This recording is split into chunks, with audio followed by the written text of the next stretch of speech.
ದಸರಾ ವೇದಿಕೆ ಮೇಲೆ ಗುಡುಗಿದ Siddaramaiah. Power sharing ಬಗ್ಗೆ ಗುಟ್ಟು ಬಿಟ್ಟುಕೊಟ್ರ ಸಿಎಂ.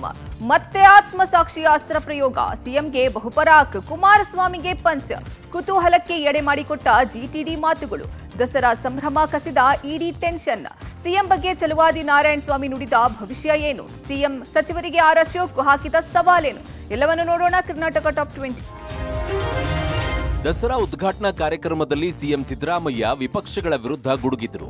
ಚುನಾಯಿತ ಸರ್ಕಾರವನ್ನ ಕಿತ್ತಾಕುವುದು ಪ್ರಜಾಪ್ರಭುತ್ವ ವಿರೋಧಿ ಕೆಲಸ. ಚುನಾಯಿತ ಸರ್ಕಾರಗಳನ್ನ ವಾಮಮಾರ್ಗದಿಂದ ಅಸ್ಥಿರಗೊಳಿಸುವ ಯತ್ನ ನಡೀತಾ ಇದೆ ಅಂತ ಕಿಡಿಕಾರಿದ್ರು. ಚಾಮುಂಡಿಯ ಆಶೀರ್ವಾದದಿಂದ 2ನೇ ಬಾರಿಗೆ ಸಿಎಂ ಆಗಿದ್ದೇನೆ.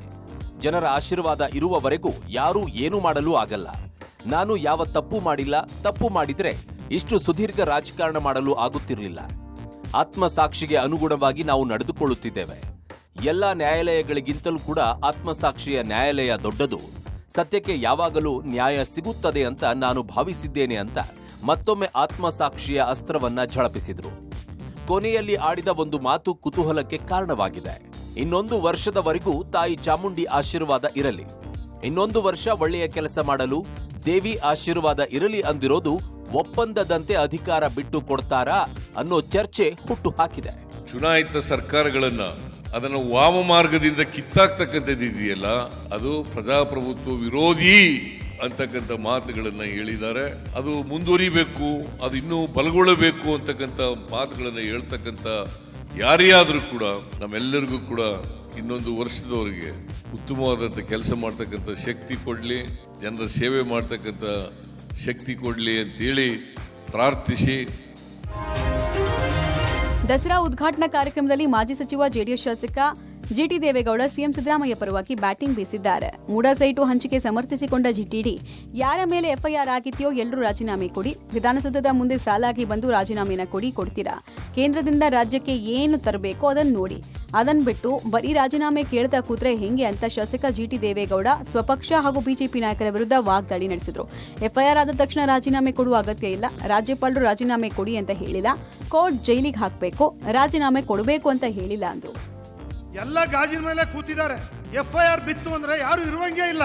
ಬಿಜೆಪಿ ಅಶೋಕ್ ಅವರು ಇರುವಂಗಿಲ್ಲ, ಜನತಾದಳ ಇರುವಂಗಿಲ್ಲ, ಕಾಂಗ್ರೆಸ್ ಇರುವಂಗಿಲ್ಲ. ಎಫ್ಐಆರ್ ಬಿದ್ದಟ್ಟಿಗೆ ರಾಜೀನಾಮೆ ಕೊಡಬೇಕು ಅಂದ್ರೆ ಸಿದ್ದರಾಮಯ್ಯನವರ ಅನಿರೀಕ್ಷಿತ ಘಟನೆ, ಆಕಸ್ಮಿಕ ಘಟನೆ, ಇದನ್ನ ರಾಜ್ಯಪಾಲರು ಇನ್ವೆಸ್ಟಿಗೇಷನ್ ಮಾಡಿ ಅಂತ ಹೇಳಿದ್ರು. ಜಸ್ಟಿಸ್ ಹೇಳಿದ್ರು, ರಾಜ್ಯಪಾಲರು ಹೇಳಿದ್ರೆ ಸರಿಯಾಗಿದೆ ಅಂತ ಹೇಳಿ. ಇನ್ವೆಸ್ಟಿಗೇಷನ್ ಮಾಡಿದ್ರೆ ಯಾವ್ದಾದ್ರು ಕಾನೂನಲ್ಲಿ ಜೈಲಿಗೆ ಹಾಕು ಅಂತ ಹೇಳಿದ್ಯಾ? ಇಲ್ಲ ರಾಜೀನಾಮೆ ಕೊಡು ಅಂತ ಹೇಳಿದ್ಯಾ? ಇಲ್ಲ ಯಾರು ರಾಜೀನಾಮೆ ಕೊಡು ಅಂತ ಹೇಳಿದ್ಯಾ ಕೋರ್ಟು? ಇನ್ನು ಜಿಟಿಡಿ ಭಾಷಣಕ್ಕೆ ಸಿಎಂ ಸಿದ್ದರಾಮಯ್ಯ ಸೇರಿ ಸಚಿವರು ಶಾಸಕರು ಫಿದಾ ಆಗೋದ್ರು. ಭಾಷಣ ಮುಗಿಸಿ ಬಂದ ಜಿಟಿಡಿಗೆ ಎದ್ದು ನಿಂತು ಗೌರವ ಕೊಟ್ರು. ಶಾಸಕರಾದ ರಮೇಶ್ ಬಂಡಿ ಸಿದ್ದೇಗೌಡ, ತನ್ವೀರ್ ಸೇಠ್ರಿಂದ ಎದ್ದು ನಿಂತು ಗೌರವ ಕೊಟ್ರೆ, ಸಚಿವ ಎಚ್.ಕೆ. ಪಾಟೀಲ್, ವೆಂಕಟೇಶ್ರಿಂದ ಹಸ್ತಲಾಘವ ಮಾಡಿ ಅಭಿನಂದಿಸಿದ್ರು. ಸಿಎಂ ಸಿದ್ದರಾಮಯ್ಯ ಜಿಟಿಡಿ ಭಾಷಣಕ್ಕೆ ಧನ್ಯವಾದ ತಿಳಿಸಿದ್ರು. ಜಿಟಿ ದೇವೇಗೌಡರು ಮೂಡಾದಲ್ಲಿ ಸದಸ್ಯರಾಗಿದ್ದು ಅವರಿಗೆ ಸತ್ಯ ಏನು ಅಂತ ಗೊತ್ತಿದೆ, ಸತ್ಯಕ್ಕೆ ಜಯ ಸಿಗುತ್ತೆ ಅಂತ ಹೇಳಿದ್ದು ಇನ್ನಷ್ಟು ನನಗೆ ಬಲ ಬಂದಿದೆ ಅಂದ್ರು. ಸಿಎಂ ಪರ ಜಿಟಿಡಿ ಬ್ಯಾಟ್ ಬೀಸಿದ್ದಕ್ಕೆ ಕೇಂದ್ರ ಮಂತ್ರಿ ಕುಮಾರಸ್ವಾಮಿ ಮಾತಾಡ್ಲಿ ಬಿಡಿ, ಯಾಕೆ ಸಿಎಂ ಪರ ಮಾತಾಡಬಾರ್ದು? ಎಫ್ಐಆರ್ ಆಗಿರೋದಕ್ಕೆ ಸಿಎಂ ರಾಜೀನಾಮೆ ಕೇಳಿಲ್ಲ, ನನ್ನನ್ನ ಟಾರ್ಗೆಟ್ ಮಾಡಿದ್ರು ನಾನು ತಲೆ ಕೆಡಿಸ್ಕೊಳ್ಳಲ್ಲ ಅಂದಿದ್ದಾರೆ. ಜಿಟಿ ದೇವೇಗೌಡರು ಮೂಡಾದಲ್ಲಿ ಒಬ್ಬರು ಸದಸ್ಯರಾಗಿದ್ದಾರೆ. ಅವರ ಸತ್ಯ ಏನು ಅಂತ ಗೊತ್ತಿದೆ. ಸತ್ಯಕ್ಕೆ ಯಾವಾಗಲೂ ಜಯ ದೊರೆಯುತ್ತದೆ, ಸತ್ಯಕ್ಕೆ ಜಯ ಸಿಗ್ತದೆ ಅಂತ ಹೇಳಿರ್ತಕ್ಕಂಥದ್ದು ಇನ್ನಷ್ಟು ನನಗೆ ಬಲ ಬಂದಿದೆ ಅಂತಕ್ಕಂಥ ಮಾತುಗಳನ್ನ ಹೇಳಲಿಕ್ಕೆ ಬಯಸ್ತಾ ಇದ್ದೇನೆ. ಹಾಗಾಗಿ ಜಿಟಿ ದೇವೇಗೌಡರಿಗೆ ಧನ್ಯವಾದಗಳನ್ನ ಹೇಳಲಿಕ್ಕೆ ಬಯಸ್ತಾ ಇದ್ದೇನೆ. ದಸರೆಯ ಬಗ್ಗೆ, ದಸರೆಯ ಉದ್ಘಾಟಕರ ಬಗ್ಗೆ ಹಾಗೂ ಸರ್ಕಾರದ ಸಾಧನೆಯ ಬಗ್ಗೆ ಹೃತ್ಪೂರ್ವಕ ಮಾತುಗಳನ್ನಾಡಿದ ಹಿರಿಯ ಶಾಸಕರಾದ ಸನ್ಮಾನ್ಯ ಶ್ರೀ ಜಿಟಿ. ಎಫ್ಐಆರ್ ಆಗಿರೋದಕ್ಕೆ ನಾನು ರಾಜೀನಾಮೆನೇ ಕೇಳಿಲ್ಲ. ಅಧಿಕಾರವನ್ನು ದುರುಪಯೋಗ ಪಡಿಸ್ಕೊಳ್ತಕ್ಕಂಥ ನಿಟ್ಟಿನಲ್ಲಿ ನಾನು ರಾಜೀನಾಮೆ ಕೇಳಿದ್ದೀನಿ.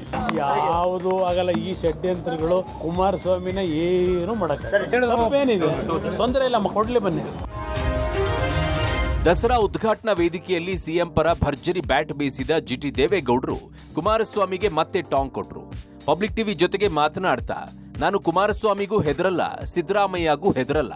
ನಾನು ಹೆದರಿಕೊಂಡು ಅಥವಾ ಯಾವುದೋ ಲಾಭಕ್ಕಾಗಿ ಇವತ್ತು ಭಾಷಣ ಮಾಡಿಲ್ಲ. ಕುಮಾರಸ್ವಾಮಿಗೆ ನಾನು ಯಾವತ್ತೂ ವಿಷ ಬೆರೆಸಿದ್ದೇನೆ, ನನ್ನನ್ನು ಹಾಗಲಕಾಯಿ ಅಂತ ಹೇಗೆ ಅಂದ್ರು ಅಂತ ಕಿಡಿಕಾರಿದ್ರು. ಸಿದ್ದರಾಮಯ್ಯಗೆ ಹೊಗಳಿ ನಿಮ್ಮಂಗೆ ನಾನೇನು ಸಿಎಂ ಆಗಬೇಕಿತ್ತ ಕುಮಾರಣ್ಣ? ನನ್ನ ಮೇಲೆ ಕುಮಾರಸ್ವಾಮಿ ಸಮೇತ ಎಲ್ಲರೂ ಕೇಸ್ ಹಾಕಿಸಿ ವಿಚಾರಣೆ ಮಾಡಿಸಿದ್ರು. ಅವತ್ತೇ ಹೆದರಿಲ್ಲ, ಇವತ್ತು ಹೆದರ್ತೀನಾ ಅಂತ ಗುಟುರು ಹಾಕಿದ್ದಾರೆ. ಹೌಸಿಂಗ್ ಬೋರ್ಡ್ ಕೇಸಲ್ಲಿ ಇವರು ಸಿದ್ದರಾಮಯ್ಯನವರು ಎಲ್ಲ ಸೇರ್ಕೊಂಡು ನನ್ನ ಮೇಲೆ ಕೇಸ್ ಹಾಕ್ಸಿದ್ರಲ್ಲ, ದಳ ಕಾಂಗ್ರೆಸ್ ಎಲ್ಲ ಸೇರ್ಕೊಂಡು. ನಾನು ಯಾವಂತಕ್ರ ಹೋಗಿದ್ದೀನ? ಯಾವಂತವ್ರು ಇನ್ಫ್ಲೂಯೆನ್ಸ್ ಮಾಡ್ತಿದ್ದ? ಎದುರ್ಕತ್ತೀನ ನಾನು? ನೀವು ಸಾಧ್ಯವೇ ಇಲ್ಲ ನನ್ನ ಥರ ಇರೋಕ್ಕೆ. ನಾನು ಯಾವುದಕ್ಕೂ ಎದುರ್ಕೊಳ್ಳೋ ಮಗ ಅಲ್ಲ, ಯಾರಿಗೂ ಎದುರಲ್ಲ, ಇವ್ರಿಗೂ ಎದುರಲ್ಲ, ಸಿದ್ದರಾಮಯ್ಯಂಗೂ ಎದುರಲ್ಲ. ಸಿಎಂ ಸಿದ್ದರಾಮಯ್ಯನವರಿಗೆ ಜಾರಿ ನಿರ್ದೇಶನಾಲಯದ ಸಂಕಷ್ಟ ಎದುರಾಗಿದೆ. ಸಿಎಂ ವಿರುದ್ಧ ಇಡಿಯಲ್ಲಿ ಮತ್ತೊಂದು ದೂರು ದಾಖಲಾಗಿದೆ. ಸ್ನೇಹಮಯಿ ಕೃಷ್ಣ ಬಳಿಕ ದೂರುದಾರ ಪ್ರದೀಪ್ ಕುಮಾರ್ ಸಿಎಂ ವಿರುದ್ಧ ಸಾಕ್ಷ್ಯನಾಶ ಆರೋಪಿಸಿ ಇಡಿಗೆ ದೂರು ಕೊಟ್ಟಿದ್ದಾರೆ. 14 ಸೈಟ್ ವಾಪಸ್ ನೀಡುವ ಮೂಲಕ ಸಾಕ್ಷ್ಯನಾಶ ಮಾಡುತ್ತಿದ್ದಾರೆ. ಇಡಿಯಲ್ಲಿ ಇಸಿಐಆರ್ ದಾಖಲಾದ ಬಳಿಕ ಸೈಟ್ ವಾಪಸ್ ಕೊಟ್ಟಿದ್ದಾರೆ. ಯತೀಂದ್ರ ಕೂಡ ಇದರಲ್ಲಿ ಭಾಗಿಯಾಗಿದ್ದಾರೆ. ಇದರ ವಿರುದ್ಧ ಕಾನೂನು ಕ್ರಮ ಕೈಗೊಳ್ಳುವಂತೆ ಮನವಿ ಮಾಡಿದ್ದಾರೆ. ಇತ್ತ ಸ್ನೇಹಮಯಿ ಕೃಷ್ಣ ಇಡಿ ಅಧಿಕಾರಿಗಳ ಮುಂದೆ ವಿಚಾರಣೆಗೆ ಹಾಜರಾದರು. ದಾಖಲೆಗಳ ಸಮೇತ ಬೆಂಗಳೂರಿನ ಶಾಂತಿನಗರದ ಇಡಿ ಕಚೇರಿಯಲ್ಲಿ ವಿಚಾರಣೆಗೆ ಹಾಜರಾಗಿ ಮೂಡಾ ಹಗರಣದ ಸಂಬಂಧ ಮಾಹಿತಿ ಕೊಟ್ಟರು. ಇನ್ನು ಮೈಸೂರಿನ ಲೋಕಾಯುಕ್ತ ಪೊಲೀಸರು ಇಂದಿನ ಮಹಜರು ಪ್ರಕ್ರಿಯೆಯನ್ನ ನಾಳೆಗೆ ಮುಂದೂಡಿದ್ದಾರೆ. ಇತ್ತ ಸಿಎಂ ಸಿದ್ದರಾಮಯ್ಯ ಹಿರಿಯ ವಕೀಲರೊಬ್ಬರ ಸಲಹೆಯ ಮೇರೆಗೆ ಲೋಕಾಯುಕ್ತ ತನಿಖೆಗೆ ಮೇಲ್ಮನವಿ ಸಲ್ಲಿಸದಿರಲು ನಿರ್ಧರಿಸಿದ್ದಾರೆ ಎನ್ನಲಾಗ್ತಿದೆ. ಲೋಕಾಯುಕ್ತ ತನಿಖೆಗೆ ಸಂಪೂರ್ಣವಾಗಿ ಸಹಕರಿಸುತ್ತಾರೆಂಬ ನಿರ್ಧಾರಕ್ಕೆ ಬಂದಿದ್ದಾರೆ ಎನ್ನಲಾಗ್ತಾ ಇದೆ.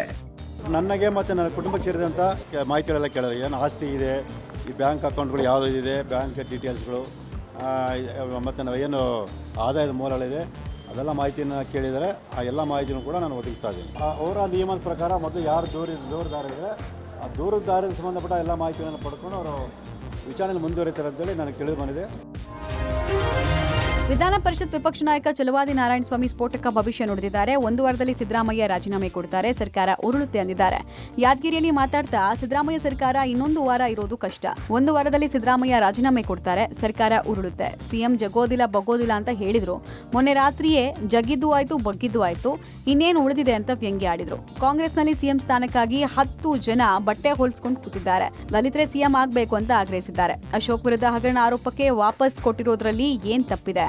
ನೀವು ತೊಡೆತಟ್ಟಿ ಹೋಗಿ ನಂತರ ಸೈಟ್ ವಾಪಸ್ ಕೊಟ್ಟಿದ್ದೀರಿ ಅಂತ ತಿರುಗೇಟು ಕೊಟ್ರು. ಇನ್ನೊಂದು ವಾರ ಇರೋದು ಕಷ್ಟ.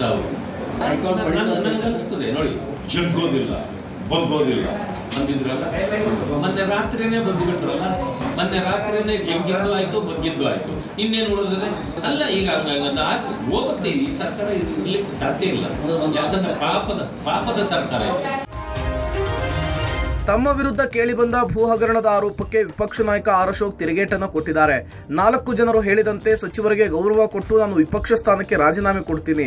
ಅದೇ ನೈತಿಕತೆಯಲ್ಲಿ ಸಿದ್ದರಾಮಯ್ಯ ರಾಜೀನಾಮೆಯನ್ನ 4 ಜನ ಮಂತ್ರಿಗಳು ಪಡಿಲಿ, ಅಥವಾ ಪರಮೇಶ್ವರ್ ಬಿಟ್ಟು ಉಳಿದ 3 ಜನ ಸಚಿವರು ರಾಜೀನಾಮೆ ಕೊಟ್ಟು ಸಿದ್ದರಾಮಯ್ಯ ಮೇಲಿನ ಪ್ರೀತಿಯನ್ನು ಅನಾವರಣ ಮಾಡಲಿ ಅಂತ ಹೇಳಿ ಸವಾಲ್ ಹಾಕಿದ್ದಾರೆ. ನಿನ್ನೆ ತಮ್ಮ ವಿರುದ್ಧ ಲೊಟ್ಟೆಗೊಲ್ಲಹಳ್ಳಿಯ ಭೂ ಅಕ್ರಮದ ಬಗ್ಗೆ ಪ್ರಸ್ತಾಪಿಸಿದ 4 ಸಚಿವರಿಗೆ ತಿರುಗೇಟು ಕೊಟ್ಟು 24 ಗಂಟೆಯೊಳಗೆ ಸವಾಲನ್ನು ಸ್ವೀಕರಿಸುವಂತೆ ಹೇಳಿದ್ರು. ಇದೇ ವೇಳೆ ಸಾವರ್ಕರ್ ಬಗ್ಗೆ ದಿನೇಶ್ ಗುಂಡೂರಾವ್ ಹೇಳಿಕೆಗೆ ಕಾಂಗ್ರೆಸ್ನವರಿಗೆ ಹಿಂದೂಗಳೇ ಟಾರ್ಗೆಟ್ ಅಂತ ಕೂಡ ಡಿಚ್ಚಿ ಕೊಟ್ರು. ಕಾಂಗ್ರೆಸ್ ಅವರು ಹಿಂದೂಗಳನ್ನ ಟೀಕೆ ಮಾಡೋದೇ ಅವರ ಒಂದು ಬ್ರ್ಯಾಂಡ್ ಆಗ್ಬಿಟ್ಟಿದೆ. ನನ್ನ ಮೇಲೆ ಏನು ನೆನ್ನೆ ಇದರಲ್ಲಿ ತಪ್ಪಾಗಿದೆ ಅಂತ ಹೇಳ್ತಾ ಇದ್ರು. ಇಷ್ಟೆಲ್ಲ ದೊಡ್ಡ ವ್ಯಕ್ತಿಗಳು ತಾವು ಹೇಗೆ ಹೇಳಿದ್ರೆ ಹಾಗೆ ನಾನು ನಡೆಯಕ್ಕೆ ಸಿದ್ಧ ಇದ್ದೀನಿ. ನೀವು ಅದೇ ಥರ ನಡಿಬೇಕು. ತಾವು ಆ ನೈತಿಕತೆಯನ್ನ ತಗೊಂತೀರಾ ಅಂತ ಹೇಳ್ತೀನಿ. ನಾನು ನಿಮ್ಗೆ 24 ಗಂಟೆ ಗಡುವು ಕೊಡ್ತೀನಿ.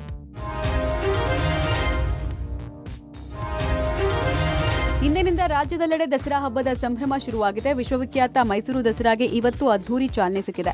ತಾಯಿ ಚಾಮುಂಡೇಶ್ವರಿ ಸನ್ನಿಧಾನದಲ್ಲಿ ಬೆಳ್ಳಿಯ ರಥದಲ್ಲಿ ಪ್ರತಿಷ್ಠಾಪನೆಯಾಗಿದ್ದ ಚಾಮುಂಡೇಶ್ವರಿ ಉತ್ಸವ ಮೂರ್ತಿಗೆ ಸಾಹಿತಿ ಡಾಕ್ಟರ್ ಹಂಪ ನಾಗರಾಜಯ್ಯ ಪುಷ್ಪಾರ್ಚನೆ ಸಲ್ಲಿಸಿದರು. ಈ ಮೂಲಕ 10 ದಿನಗಳ ದಸರಾ ಉತ್ಸವ 2024ಕ್ಕೆ ವಿದ್ಯುಕ್ತ ಚಾಲನೆ ಕೊಟ್ಟರು. CM Siddaramaiah, DCM DK Shivakumar, ಜಿಲ್ಲಾ ಉಸ್ತುವಾರಿ ಸಚಿವ ಡಾಕ್ಟರ್ ಎಚ್ ಸಿ ಮಹದೇವಪ್ಪ ಅಗ್ರ ಪೂಜೆ ಸಲ್ಲಿಸಿದರು. ಇನ್ನು ದಸರಾಗೆ ಚಾಲನೆ ಕೊಟ್ಟು ಮಾತನಾಡಿದ ಸಾಹಿತಿ ಹಂಪ ನಾಗರಾಜಯ್ಯ, ಚುನಾಯಿತ ಸರ್ಕಾರಗಳು ಉಳಿಲಿ ಅಂತ ಸಿಎಂಗೆ ಧೈರ್ಯ ತುಂಬುವ ಕೆಲಸ ಮಾಡಿದ್ರು. ನಮ್ಮ ಮುಖ್ಯಮಂತ್ರಿ ಸಿದ್ದರಾಮಯ್ಯ ಮತ್ತು ಉಪಮುಖ್ಯಮಂತ್ರಿ ಡಿಕೆ ಶಿವಕುಮಾರ್ ಅಡ್ಡಿ ಆತಂಕಗಳು ಎದುರಾಗುತ್ತಿದ್ದರು ಎದೆಗುಂದದೆ ಸಡ್ಡು ಹೊಡೆದು ಗಟ್ಟಿಯಾಗಿ ನಿಂತಿರುವುದನ್ನು ನೋಡಿದರೆ ಅವರು ಕೂಡ ಗರಡಿ ಮನೆಯಲ್ಲಿ ಸಾಮು ಮಾಡಿರಬೇಕು ಎಂಬ ಗುಮಾನಿ ನನಗಿದೆ.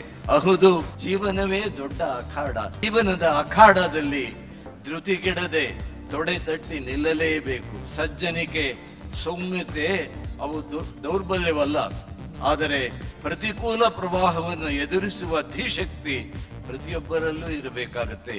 ದೇವಿ ಚಾಮುಂಡಿ ಅದನ್ನು ನಮ್ಮನ್ನು ಅಗ್ಗಿಸುತ್ತಾರೆ. ಚಾಮುಂಡಿ ಬೆಟ್ಟದಲ್ಲಿ ದಸರಾ ಸಂಭ್ರಮ ಕಳೆಗಟ್ಟಿತ್ತು. ದಸರಾ ಉದ್ಘಾಟನೆಗೂ ಮೊದಲು ದಸರಾ ಉದ್ಘಾಟಕರಾದ ಹಿರಿಯ ಸಾಹಿತಿ ಹಂಪ ನಾಗರಾಜಯ್ಯ ಸೇರಿ ಗಣ್ಯರನ್ನ ಮಹಿಷಾಸುರ ಪ್ರತಿಮೆಯಿಂದ ಚಾಮುಂಡೇಶ್ವರಿ ಸನ್ನಿಧಿ ಗೋಪುರದವರೆಗೂ ಕಲಾ ತಂಡಗಳ ಮೆರವಣಿಗೆಯೊಂದಿಗೆ ಕರೆತರಲಾಯಿತು. ಚಾಮುಂಡಿ ಬೆಟ್ಟಕ್ಕೆ ಸಿಎಂ ಸೇರಿ ಎಲ್ಲರೂ ಒಂದೇ ಬಸ್ನಲ್ಲಿ ಬೆಟ್ಟಕ್ಕೆ ಆಗಮಿಸಿದ್ರು. ಮಹಿಷಾಸುರ ಪ್ರತಿಮೆ ಮುಂಭಾಗ ಗಣ್ಯರಿಗೆ ಭವ್ಯ ಸ್ವಾಗತದ ಬಳಿಕ ದೇವಸ್ಥಾನಕ್ಕೆ ತೆರಳಿ ದೇವಿಯ ದರ್ಶನ ಪಡೆದರು. ಬಳಿಕ ನಂದಿ ಧ್ವಜಕ್ಕೆ ಸಿಎಂ ಸಿದ್ದರಾಮಯ್ಯ ಸೇರಿ ಎಲ್ಲಾ ಗಣ್ಯರು ಪೂಜೆ ಸಲ್ಲಿಸಿ ಪುಷ್ಪಾರ್ಚನೆ ಸಲ್ಲಿಸಿದರು. ಜಿಲ್ಲಾಡಳಿತ ಹಮ್ಮಿಕೊಂಡಿದ್ದ ಸನ್ಮಾನದ ವೇಳೆ ಸಿಎಂ ಸಿದ್ದರಾಮಯ್ಯ ಮೈಸೂರು ಪೇಟ ನಿರಾಕರಿಸಿದರು. ಮೈಸೂರು ಪೇಟ ನಿರಾಕರಿಸಿದ ಸಿಎಂ ಸಿದ್ದರಾಮಯ್ಯ ಪೇಟ ಹಾಕುವಾಗ ಬೇಡ, ಕೇವಲ ಹಾರ ಶಾಲು ಹಾಕಿಸಿಕೊಂಡು ಸನ್ಮಾನವನ್ನು ಸ್ವೀಕಾರ ಮಾಡಿದರು. ವೇದಿಕೆಯಲ್ಲಿ ಸಿಎಂ, ಡಿಸಿಎಂ ಸೇರಿ ಗಣ್ಯರಿಗೆ ಚಾಮುಂಡೇಶ್ವರಿ ಮೂರ್ತಿ ನೀಡಿ ಗೌರವಿಸಲಾಯಿತು. ಉದ್ಘಾಟಕ ಹಂಪನ ಅವರಿಗೆ ಮಹಾವೀರ ಮೂರ್ತಿ ನೀಡಿ ಸನ್ಮಾನಿಸಲಾಯಿತು. ಮೈಸೂರಿನಲ್ಲಿ ದಸರಾ ಸಡಗರ ಮನೆ ಮಾಡಿದೆ. ಬೆಳಗ್ಗೆಯಿಂದಲೇ ಅಂಬಾವಿಲಾಸದಲ್ಲಿ ಖಾಸಗಿ ದರ್ಬಾರ್ ಕಳೆಗಟ್ಟಿದ್ದು ಅರಮನೆಯಲ್ಲಿ ಗತವೈಭವ ಮರುಕಳಿಸಿದೆ. ಯದುವೀರ್ ಕೃಷ್ಣದತ್ತ ಚಾಮರಾಜ ಒಡೆಯರ್ ಅವರಿಂದ ಖಾಸಗಿ ದರ್ಬಾರ್ಗೆ ಚಾಲನೆ ಸಿಕ್ತು. ಸಂಸದರಾದ ಬಳಿಕ ಮೊಟ್ಟಮೊದಲ ಬಾರಿಗೆ ಯದುವೀರ್ ಖಾಸಗಿ ದರ್ಬಾರ್ ನಡೆಸಿದ್ದಾರೆ. ದರ್ಬಾರ್ ಹಾಲ್ನಲ್ಲಿ ರಾಜಪೋಷಾಕನ್ನು ತೊಟ್ಟು ಸಿಂಹಾಸನವೇರಿ ದರ್ಬಾರ್ ನಡೆಸಿದ್ರು. ಯದುವೀರ್ ಒಡೆಯರ್ ದರ್ಬಾರ್ ಹಾಲ್ ಪ್ರವೇಶಿಸ್ತಾ ಇದ್ದಂತೆ ವಂದಿ ಮಾದಗರಿಂದ ಬಹುಪರಾಗ್ ಸಿಕ್ತು. ಬಳಿಕ ಯದುವೀರ್ ಸಿಂಹಾಸನಕ್ಕೆ 3 ಬಾರಿ ಪ್ರದಕ್ಷಿಣೆಯನ್ನು ಹಾಕಿದ್ರು. ಸಿಂಹಾಸನಕ್ಕೆ ಪೂಜೆ ಸಲ್ಲಿಸಿ ಮಂಗಳಾರತಿ, ಸಿಂಹಾಸನದ ಪಕ್ಕದಲ್ಲಿಯೇ ಕುಳಿತು ನವಗ್ರಹ ಪೂಜೆ ಸೇರಿದಂತೆ ವಿವಿಧ ಪೂಜೆಯನ್ನು ನೆರವೇರಿಸಿ ಸಿಂಹಾಸನಾರೂಢರಾದರು. ಇದೇ ವೇಳೆ ಪತ್ನಿ ತ್ರಿಷಿಕಾ ಕುಮಾರಿಯಿಂದ ಯದುವೀರ್ಗೆ ಪಾದಪೂಜೆ ಮಾಡಲಾಯಿತು. ಇದು 10ನೇ ವರ್ಷ ಮಾಡ್ತಾ ಇರೋದು ಅರಮನೆ ಏನು ವಿಧಿಗಳು ಅದು ಮಾಡ್ತಾಯಿದ್ದೀನಿ. ಸಂಸದರ ಕೆಲಸನೂ ಸಹ ಇದು ಪ್ಯಾರಲಲ್ ಆಗಿ ನಡೆಯುತ್ತೆ. ಕಾರ್ಯಾಲಯದಲ್ಲೂ ಸಹ ಏನು ಕೆಲಸಗಳಿರುತ್ತೆ ಅದೆಲ್ಲನೂ ಮಾಡ್ತಾಯಿದ್ವಿ. ಈಗ ಆ ಕಾರ್ಯಾಲಯ ಅಂದರೆ ಅರಮನೆ ಕೆಲಸದಲ್ಲೇ ಮಾಡ್ಕೋತೀನಿ ಅರಮನೆ ಒಳಗಡೆ. ಜೊತೆಗೆ ಬೆಳಗ್ಗೆ ಪೂಜಾ ಇರುತ್ತೆ, ಸಾಯಂಕಾಲ ಪೂಜಾ ಇರುತ್ತೆ, ಸಾಯಂಕಾಲ ದರ್ಬಾರು ಸಹ ಇರುತ್ತೆ. ಇದೆಲ್ಲನೂ ಕೂಡ ಮಾಡಿಕೊಂಡು 9 ದಿನದ ಕೆಲಸ ಮುಗಿತು. ಮೈಸೂರು ದಸರಾ ಹಿನ್ನೆಲೆಯಲ್ಲಿ ಮೈಸೂರಿನಲ್ಲಿ ನಗರದ ಎಲ್ಲಾ ರಸ್ತೆಗಳಲ್ಲಿ ದೀಪಾಲಂಕಾರ ಮಾಡಲಾಗಿದೆ. ಕೆಲವು ಮುಖ್ಯ ರಸ್ತೆಗಳಲ್ಲಿ ಚಪ್ಪರದ ಮಾದರಿಗಳನ್ನು ನಿರ್ಮಿಸಿ ಅವುಗಳ ಮೇಲೆ ವಿಶೇಷವಾದ ದೀಪಾಲಂಕಾರ ಮಾಡಲಾಗಿದೆ. ಆದರೆ ಸಯಾಜಿರಾವ್ ರಸ್ತೆಯಲ್ಲಿ ಇದೇ ರೀತಿ ಹಾಕಲಾಗಿರುವ ಚಪ್ಪರ ಟೀಕೆಗೆ ಎಡೆ ಮಾಡಿಕೊಟ್ಟಿದೆ. ಅನ್ಯ ಕೋಮಿನವರನ್ನ ಪ್ರತಿನಿಧಿಸುವಂತಹ ಅಲಂಕಾರವಾಗಿ ಕಾಣಿಸ್ತಾ ಇದೆ ಎಂಬ ಮಾತು ಕೇಳಿ ಬಂದಿದೆ. ಮೈಸೂರಿನ ಮಾಜಿ ಸಂಸದ ಪ್ರತಾಪ್ ಸಿಂಹ ಈ ಚಪ್ಪರವನ್ನ ಕೂಡಲೇ ಬದಲಾಯಿಸಿ ಅಂತ ಹೇಳಿ ಟ್ವೀಟ್ ಮಾಡಿ ಆಗ್ರಹಿಸಿದ್ದಾರೆ. ಚಪ್ಪರದ ಅಲಂಕಾರ ಗುಂಬಜ್ ಮಾದರಿಯಲ್ಲಿರೋದೇ ಇಷ್ಟೆಲ್ಲ ವಿವಾದಕ್ಕೆ ಕಾರಣವಾಗಿದೆ ಅಂತ ಹೇಳಲಾಗಿದೆ. ಅಷ್ಟೇ ಅಲ್ಲ, ಈ ಮಾದರಿಗೆ ಹಸಿರು ಬಣ್ಣವನ್ನ ಬಳದಿರೋದು ಸಹ ಮತ್ತಷ್ಟು ವಿವಾದಕ್ಕೆ ಕಾರಣವಾಗಿದೆ ಅಂತ ಹೇಳಲಾಗ್ತಿದೆ. ಬ್ರಾಹ್ಮಣ ಸಮಾಜದ ಸಾವರ್ಕರ್ ಅವರು ಬ್ರಾಹ್ಮಣರಾಗಿದ್ರು ಕೂಡ ಮಾಂಸ ಸೇವಿಸ್ತಾ ಇದ್ರು.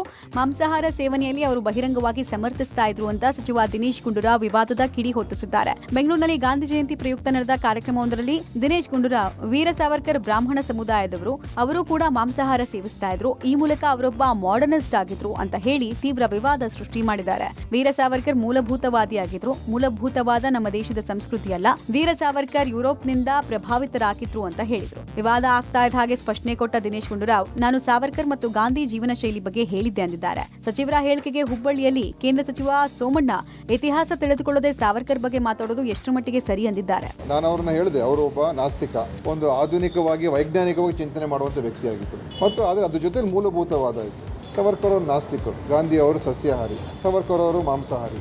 ಇತಿಹಾಸ ತಿಳ್ಕೊಳ್ತೀರಾ ಮಾತನಾಡೋದು ಎಷ್ಟು ಮಟ್ಟಿಗೆ ಸರಿ ಅಂತ ಅವ್ರು ಅರ್ಥ ಮಾಡೋಕೆ ನನ್ನ ಸ್ನೇಹಿತರು ಆ ಥರ ಹೇಳೋ ಪರಿಸ್ಥಿತಿಯಲ್ಲಿ ದಿನೇಶ್ ಗುಂಡೂರಾವ್ ಇದ್ದಾರೆ ಅಂದರೆ ಅವರು ಆಮೇಲೆ ಬಾಕಿ ಭಾಷೆ ಇರ್ತವೆ, ಅದರ ಅವಶ್ಯಕತೆ ಇಲ್ಲ ಇವಾಗ.